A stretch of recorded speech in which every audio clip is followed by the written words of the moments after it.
शारदेवा हे शारदेवा, अज्ञानता से हमें तार दे माँ, अज्ञानता से हमें तार दे।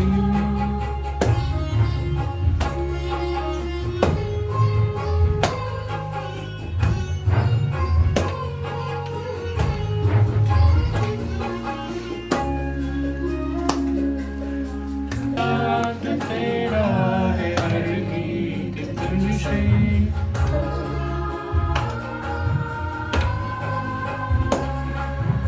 तू संग मेरी है संगीत तुझसे, शरण में हमें प्यार दे माँ, हमें आँखों में हमें प्यार दे। हे शारदेवा हे शारदेवा, अज्ञान दे।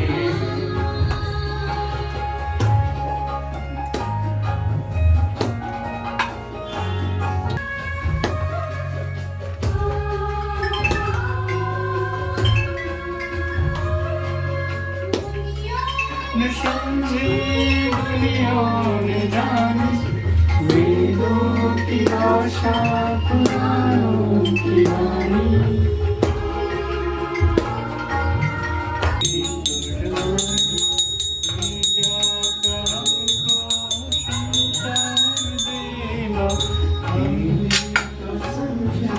हम भी तो जाने विद्या का हमको अधिकार देगा। देखिए आप सब जानते हैं कि भाई माँ सरस्वती जो है वो विद्या की देवी है, तो रोज़ाना आपको कम से कम, जैसे आप पढ़ाई अभी कर रहे हो, तो आपको क्या करना चाहिए, रोज़ाना जो भी आपके पास में समय हो, सुबह हो शाम, कम से कम क्या करना चाहिए, आपको माता से आशीर्वाद लेना चाहिए कि कम से कम हमको क्या मिले, सद्बुद्धि मिले। ऐसा हमको बुद्धि दीजिए ताकि हम हमारे लिए भी, हमारे जीवन के लिए भी, हमारे माँ बाप के लिए भी, हमारी सोसाइटी के लिए भी, हमारे देश के लिए भी कुछ तो बढ़िया कर पाएँ। तो ये हमको माता सरस्वती से आशीर्वाद लेना होता है। देखिए अगर आपके पास में धन धान्य है और अगर ज्ञान नहीं है, बुद्धि नहीं है, तो आप पता नहीं कब कहाँ चले जाएंगे, कौन से रास्ते पर निकल जाएंगे। लेकिन अगर इनका आशीर्वाद रहेगा तो आप कभी भी किसी गलत रास्ते पे जा ही नहीं सकते। कोई चांस ही नहीं है कि आपको गलत रास्ते पे आप चले जाएं, तो पॉसिबल ही नहीं। तो ये सब इन्हीं की वजह से होता है। और हमारे यहाँ पे क्या है, यानी कि जो माँ सरस्वती है विद्या का करता है, हमको विनय देने का काम करता है, सिंसियरिटी देने का काम करता है। और ये हमारी यहाँ पे है, दुनिया में इन तमाम चीज़ों को नहीं माना जाता है। बात समझ हमारी यहाँ पे क्या है, माता सरस्वती हमको क्या करती है, हमको कम्युनिकेशन देती है, जुबान देती है। बस उन्होंने इसका इतना रेलेवेंस है कि अगर इनकी कृपा हो जाती है तो हमारे मुंह से कुछ अपशब्द निकल ही नहीं सकते, उल्टे सीधे वर्ड निकल ही नहीं सकते जब इनका आशीर्वाद रहता है तो।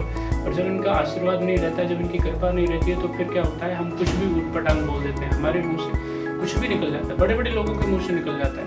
और समझ में, क्योंकि वो भूल जाते हैं, इनकी कृपा को भूल जाते हैं, है कि नहीं। चाहे आप पुरातन हिस्ट्री की बात कर लीजिए या वर्तमान की बात कर लीजिए, बात समझ में। तो ये जब तक इनकी कृपा रहेगी तो क्या होगा, फिर आपका कभी कुछ नुकसान नहीं हो सकता। ये सबको मैनेज करती है, ये धन धान्य प्रॉपर्टी शक्ति सबको मैनेज करती है, किसी प्रकार की कोई कमी नहीं आने देती।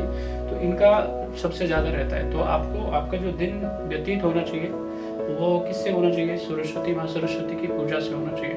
आपको अगर बुद्धि बढ़ानी है, अपना ज्ञान आपको बढ़ाना है, तो क्या करो, आपकी ड्यूटी है कि रोजाना आप कम से कम क्या करें, गायत्री मंत्र का जाप करें, है कि नहीं। अब ये चीज़ें क्या हैं, कई सारे लोग इनको क्या करते हैं, वो मानते हैं कि नहीं ये तो रूढ़ी बातें है, थोड़ा आजकल ऐसा चल रहा है ना, जमाना ऐसा आ गया कि ध्यान ही नहीं होता इन चीज़ों की तरफ। लेकिन सच ये है, फैक्ट ये है कि बड़े बड़े जितने भी साइंटिस्ट है, वैज्ञानिक है, वो भी क्या करते हैं, रोजाना गायत्री मंत्र का जाप करते हैं। ओम भूर्भुवस्सुः तत्सवितुर्वरेण्यं भर्गो देवस्य धीमहि धियो यो न प्रचोदयात्। तो ये इनको प्रसन्न करने के लिए होता है। और अगर आप इनका रेगुलर बेसिस पे अगर आप 10-5 मिनट डेली अगर आप इसको चांट करते हो, तो फिर आप देखना कि ऑटोमेटिकली क्या होगा, आपकी बुद्धि बढ़ने लग गई। हमेशा ऐसा इसका जाप होना चाहिए। जब तक आप अध्ययन कर रहे हैं या नहीं कर रहे हैं, कभी भी हैं, तो आपको क्या करना चाहिए, इनको रोजाना ध्यान रखना चाहिए।